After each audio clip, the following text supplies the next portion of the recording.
Saludos from my scientist cousin. I'd like to welcome you to my first problem on my educational channel, the Electric Circuits Challenge. This instance, we will try to find the equivalent resistance between points A and B. As you can see, what we have here is a 5 resistor bridge, which it is somewhat tricky to solve because, as you can observe, none of them are in series or in parallel. So, at this point, standard techniques for converting parallel or series resistors do not work. You want to practice series and parallel equivalent resistors techniques before going deeper with this problem? Feel free to click on the links in the descriptions, because we will need them later.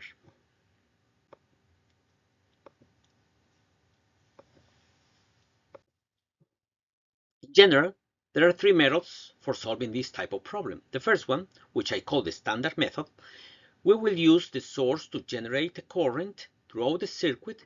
Then we apply Kirchhoff's laws to determine the equivalent resistance between points A and B. The second option is using delta Y or Y delta transformation. This makes solving the problem much easier. Finally, what if we get lucky and upon simple inspections we discover that there is a specific characteristic of the problem that will allow us to solve it in a much simpler way? Well, I guess we'll find out.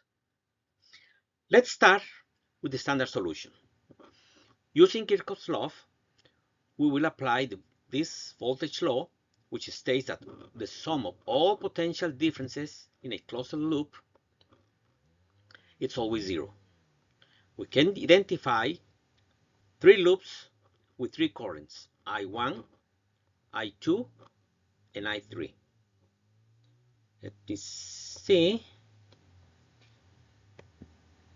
That's I1, then we have I2, and then we have I3. Okay, so as you can see, first case, the loop goes through the power source, R1 and R4. The second loops, R1, R2, and R3. And the third loop, R4, R3, and R5. Okay, so we start writing the equations. Remember that the law says that the sum of all these voltage drops must equal 0. So we do the same for all of them, I1, I2, and I3. So for the first one, you can see we have the power source minus V plus 10, which is the resistance, 10 ohms, times the current flowing through it. In this case, it's I1 minus I2 plus 20, which is the resistance of R4, times I1 minus I3. That should be 0. That's Kirchhoff's voltage law. Okay, so we do the same thing for number 2 and number 3. I'll encourage you to review the equations, make sure they all match. You can pause the video anytime for sure. Now, what's the next step? Simplifications. So we simply rearrange the equations to determine a new set of equations that will be easier to solve, like I1, I2, I3. So we need algebra for this. And once we have the 3 equations and the 3 variables, well, algebra offers a lot of options. We can use variable substitution, we can use determinants. Now we can also use scientific calculators, or there's always websites that offer online calculators and can give you a solution for this. Now, keep in mind, we don't need to find every variable. We only need I1, right? Because we have the ratio of the voltage, the power source, and I1. Then we can find the resistance. In this case, 15 ohms. Okay. Now, not too bad, right? Now let's go to the second option. This is a tool that every technician, every engineer should know how to convert arrangements in delta to Y, or from Y to delta.